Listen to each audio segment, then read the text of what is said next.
శ్రీగురుం పరమానందం వందే ఆనంద విగ్రహం యస్య సన్నిధి మాత్రేణ చిదానందాయతే నమః.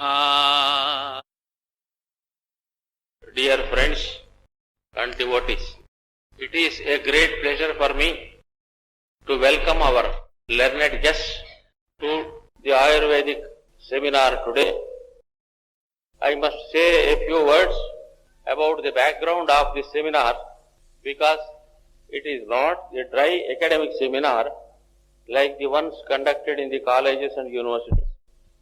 We have started this program of the University of Vedic Sciences as a revolt against the foreign type of education that we are having in the country. The Yoga Brotherhood, as you know, is a registered non-profit society, 30 years old now. Our main activity is to develop not the political front, but the cultural front of our national reconstruction. Our education system is still framed by the Macaulay college type of education. As Sri Aurobindo and some of our spiritual leaders pointed out, the main aim after our independence is to make ourselves culturally independent. We are still in a cultural slavery, looking to television and press for giving us the leadership and guidelines in all foolish things in life. And it is my earnest prayer that one day the educated voters of India will organize themselves and will be able to govern themselves and permanently get rid of this political nuisance of this nation. Till then, although the people of India are one of the most honest and unselfish people in the world, first of all, we make ourselves independent in the field of education. It is not by making students' unions and political activities in colleges, but we wanted to change this college type of education and bring back our own Gurukula type of education. The reason is this: Gurukula education concentrates on character building, which is badly necessary for our country. We don't want highly qualified criminals to rob our banks and sit on our head. We want fearless young men who are proud of our own culture. Not a blind pride, but a pride based upon solid scholarship. So this solid scholarship can be built not by slogans, but by people like this, who have devoted their time to Ayurveda, to Yoga, to Agama, to Jyotisha and to the Vedas. Although I am educated in the English type of education before my entering into the IAS, but I come from a tradition of Vedic scholars, so my blood is still Vedic, although the skin is Western. Now I have fulfilled all my duties, all my children are well placed by God's grace, but without any political grace, they have come upon their own. Most of my children are professors, they are doing their doctorate, and they are independent. And now I am free to give to the country and to the youngsters who want to learn whatever I have received from my gurus. I think that is a runa, a Deva Pitru Rishi runa. All universities in this country, the laws are so nastily framed that you can't set up a university without the blessings of the MLAs and politicians. And farthest from them is best, because they will spoil the education. So we have registered this as a non-political, non-profit educational society, purely an academic institution, and that too devoted to such subjects which have no representation in our universities. And what is this national education we are talking about? Because most of our Vedic scholars, with all respect to them, they are responsible for preserving even that much, but that is not sufficient. Because I have received education in the Gurukula type, even in the meaning of the Vedas. And I have graduated and post-graduated as MSc in Science that gave me an understanding of the Vedas from a scientific standpoint. And in spite of my being preoccupied in the civil service for 32 years, I was able to write and produce the first textbook of Vedic Hinduism, which is the only book available in the Western countries to teach Vedic religion, our own religion, anywhere. This is first published in 1972. Now we have brought second edition. First edition is meant for the general public, educated people who have no concept of what our religion is. When I wrote this book in 1972, I started with this preamble.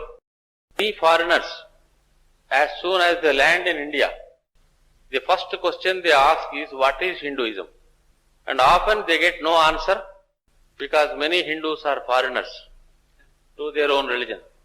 So with the result, our most learned books in Hinduism, we have to learn from foreigners. Sir John Woodruff on Tantra and Yoga is still an authority which no Hindu could compete. So therefore, instead of talking, we have started this Yoga Brotherhood both in India and United States.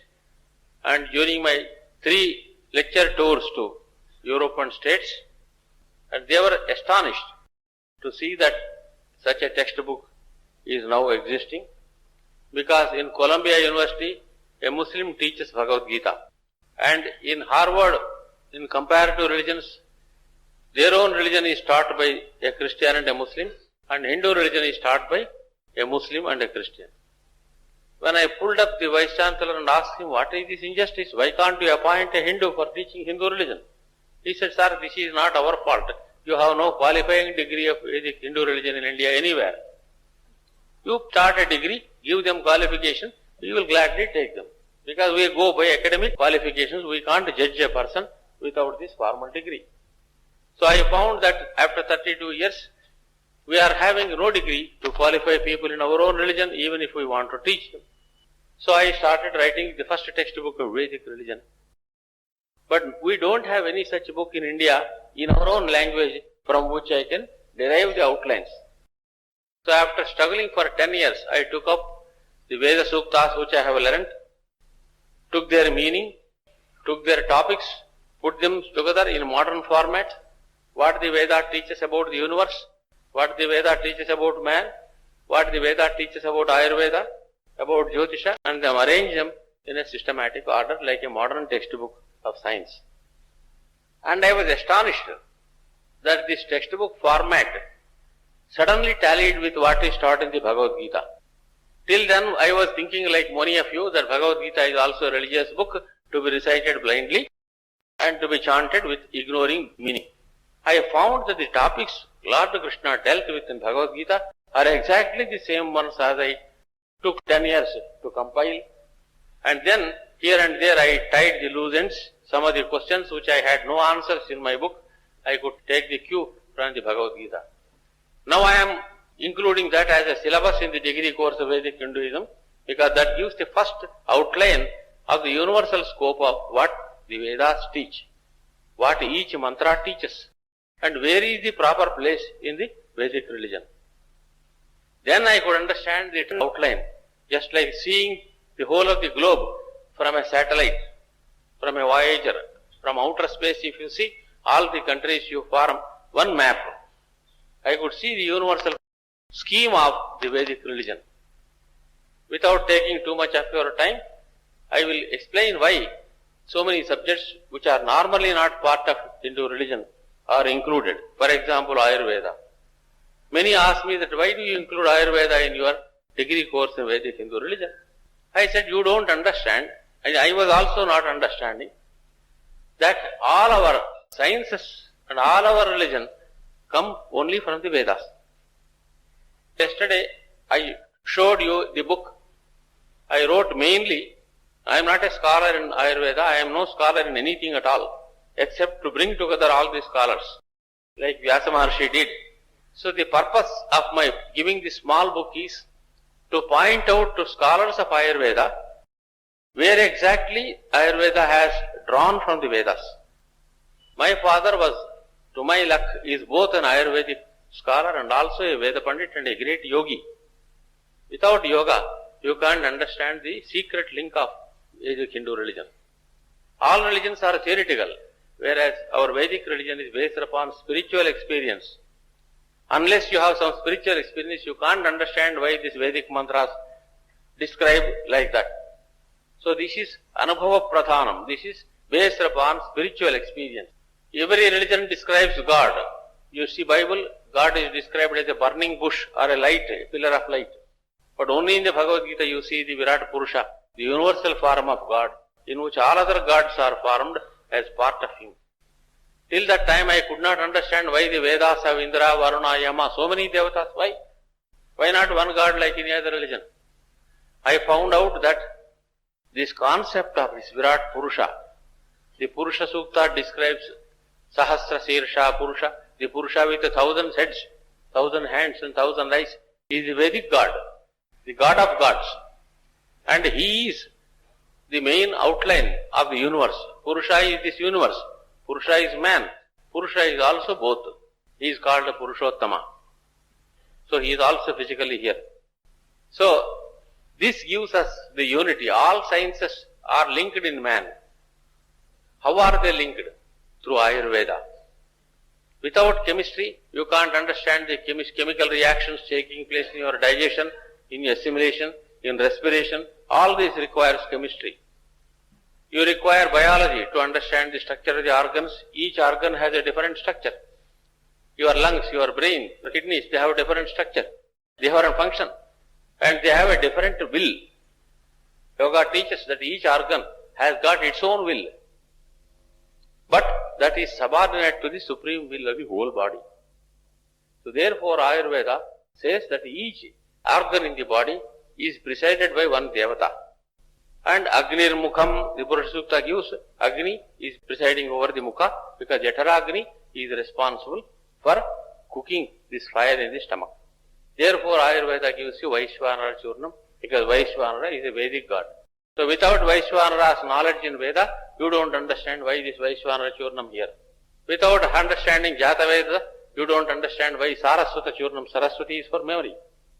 So the gods are linked through herbs, the herbs are linked to the organs, and the organs are linked through mantras, and all the mantras are linked through the Vedas. Therefore Vedic Hinduism and Ayurveda, along with Yoga, to give you a universal scope, because the Purusha we imagine as a composite form of many gods. But the Purusha I want you to imagine is a composite god of many sciences. Ayurveda is his digestion or the heart. Then Brahmavja is his brain. The Karmakanda is his hands. So like that, every part of our Shastras, they form the body of the Vedic Purusha. This is not my imagination. There is a prayer also, Chandah Padaha. So the Chandas are the Padas. Kalpa Hastaha, Kalpa is the ritual, so with which you do all work. So Kalpa is the hands of the god. Vyakarana Anana, Vyakarana is the language with which we speak grammar, that is his mouth. Jyotishakshaha, Jyotisha is the things with which we see future, that is his eyes. Nirukta Shravanasya, Nirukta is his knowledge of understanding the every meaning of a word from the etymology, that is the hearing organ. Chandahpada kalpahastas tadha vyakarananah sikshanusho jyotishaksho nirukta shravanasya. So this is the Veda Purusha. So this took a lifetime for me to discover the Veda Purusha, who is the main presiding god of Ayurveda, of Yoga, of all the sciences combined into one unity. So therefore I thought, without digging up the mountains for everybody, they can't do in this generation, because the Gurukula background I had, you don't have it. Therefore we have established a system of education. Now we started for the youngster boys also, before the 10th class, so that we don't take riffraff people suddenly into the graduation, because change the character of the boys when they are late, it's difficult. So it's not merely academic knowledge. But you can't have a Vedic university without having textbooks. So we started creating the textbooks. So the simple book on Ayurveda is Ayurveda Hrudayam, which our friend will be releasing this book, and I don't want to say what all he wanted to say.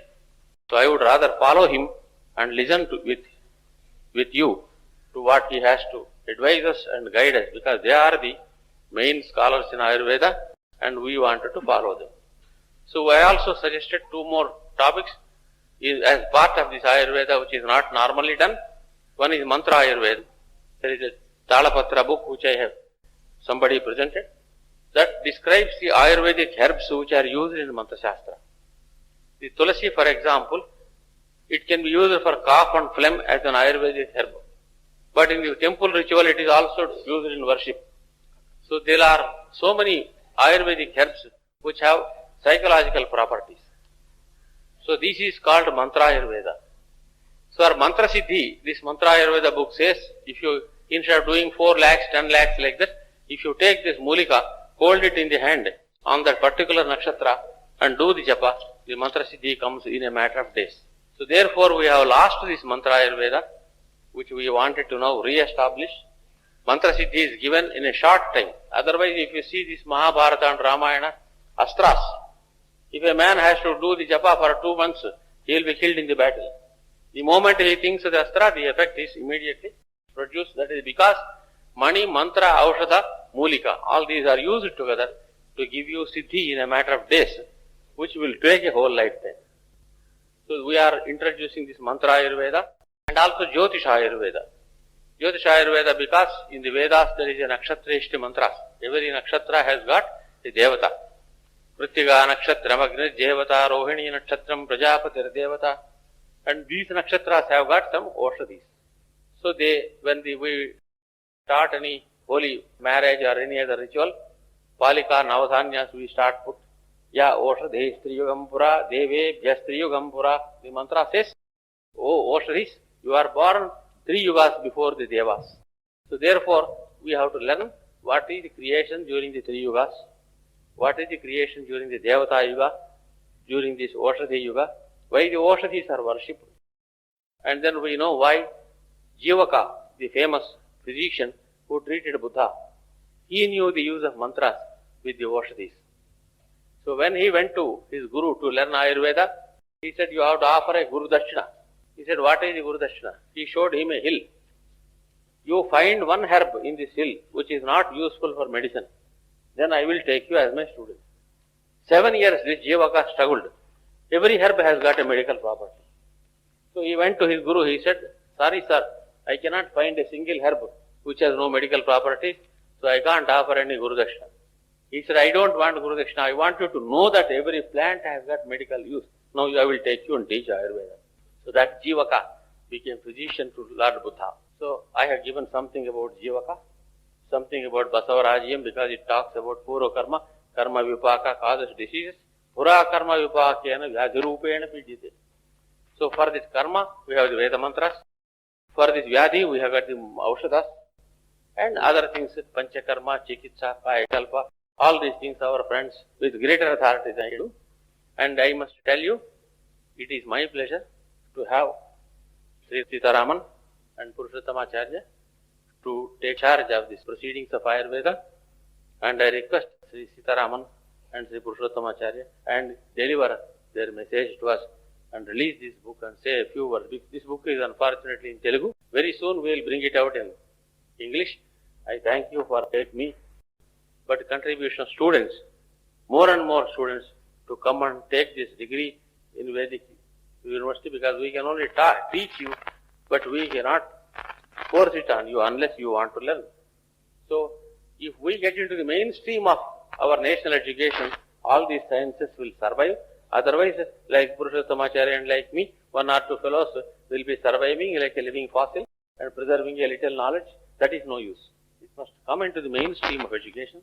And education policy should be molded by us, not by the politicians. That is the purpose in today's seminar. And also, as a part of Yajna, we have arranged Ayurveda because I wanted you to know that Ayurveda is originally a part of this Vedic knowledge. And now we wanted to bring it back into its proper perspective. So I request Sri Sitaramanji and Purushottamacharya to conduct the proceedings and I will sit as Brahma, Upadrashta.